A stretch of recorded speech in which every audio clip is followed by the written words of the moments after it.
बंगाल के मुख्यमंत्री शुभेंदु अधिकारी ने बांग्लादेशियों को चेतावनी देते हुए कहा, तुरंत देश छोड़ें। अवैध घुसपैठियों के खिलाफ बंगाल सरकार सख्त, सीएम शुभेंदु अधिकारी की दो टूक। राज्य में शुरू हुई detect, delete and deport policy. नमस्कार, आजाद सिपाही में आपका स्वागत है। मैं हूं मनीष सिंह। पश्चिम बंगाल के मुख्यमंत्री शुभेंदु अधिकारी ने राज्य में अवैध रूप से रह रहे बांग्लादेशी नागरिकों को कड़ी चेतावनी देते हुए तुरंत देश छोड़ने को कहा है। मंगलवार को एक बयान में उन्होंने साफ किया कि राज्य में अवैध घुसपैठियों की पहचान कर उन्हें पुलिस के हवाले किया जाएगा, जिसके बाद सीमा सुरक्षा बल यानी कि बीएसएफ उनकी वतन वापसी सुनिश्चित करेगा। मुख्यमंत्री ने सख्त लहजे में कहा कि घुसपैठियों को जेल में रखकर सरकारी खर्च पर रोटी नहीं खिलाई जाएगी, क्योंकि वे कोई दामाद नहीं हैं। उन्होंने बताया कि बांग्लादेश के अधिकारी भी यह मान चुके हैं कि जो उनके नागरिक होंगे वे उन्हें वापस स्वीकार कर लेंगे। इस चेतावनी का असर भी दिखने लगा है। उत्तर 24 परगना के हकीमपुर चेकपोस्ट पर 100 से अधिक विदेशी नागरिक बांग्लादेश लौटने के लिए इकट्ठा हुए हैं, जो राज्य के अलग अलग हिस्सों में अवैध रूप से रह रहे थे। इसके अलावा मुर्शिदाबाद ऐसा पहला जिला बन गया है जहां अवैध प्रवेश के आरोप में गिरफ्तार 3 बांग्लादेशी नागरिकों को होल्डिंग सेंटर भेजा गया है। इस पूरी कड़ाई के पीछे भी सरकार की नई detect, delete and deport policy है, जिसके तहत सभी जिलों को संदिग्ध विदेशी नागरिकों के लिए होल्डिंग सेंटर बनाने के आदेश दिए गए हैं।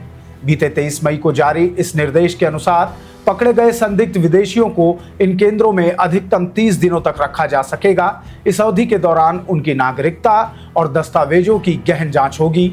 उनका बायोमेट्रिक डेटा लिया जाएगा और उसे केंद्रीय पोर्टल पर अपलोड किया जाएगा।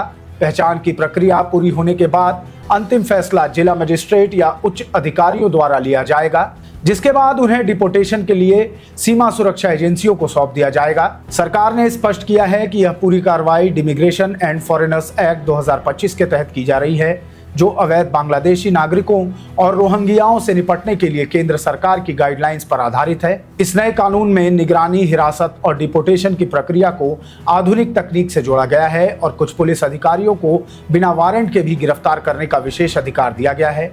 हालांकि नागरिकता संशोधन कानून यानी कि सीएए के तहत आने वाले अल्पसंख्यकों को इस कार्रवाई से पूरी राहत मिलेगी।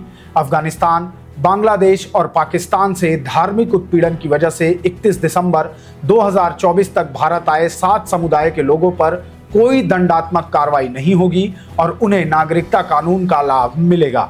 मुख्यमंत्री शुभेंदु अधिकारी ने साफ किया कि जो लोग सीएए के दायरे में नहीं आते हैं, केवल उन्हें ही अवैध घुसपैठिया माना जाएगा और पुलिस उन्हें गिरफ्तार कर बीएसएफ को सौंपेगी।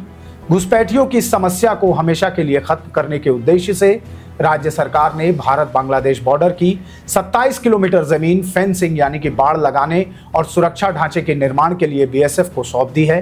कोलकाता में हुई बैठक के दौरान मुख्यमंत्री ने भरोसा दिलाया कि सीमा सुरक्षा के लिए आगे भी जहां कहीं जमीन की आवश्यकता होगी, राज्य सरकार उसे तत्परता से उपलब्ध कराएगी। भौगोलिक दृष्टि से भारत और बांग्लादेश के बीच 4097 किलोमीटर लंबी सीमा रेखा है, जिसमें से लगभग 3240 किलोमीटर पर बाड़ लगाई जा चुकी है और करीब 850 किलोमीटर के दुर्गम भूभाग पर बाड़बंदी होना अभी बाकी है। इसमें पश्चिम बंगाल की भूमिका सबसे महत्वपूर्ण है, क्योंकि इसकी बांग्लादेश के साथ लगभग 2216 किलोमीटर लंबी अंतर्राष्ट्रीय सीमा लगती है, जो भारत बांग्लादेश की सबसे लंबी राज्य सीमा है।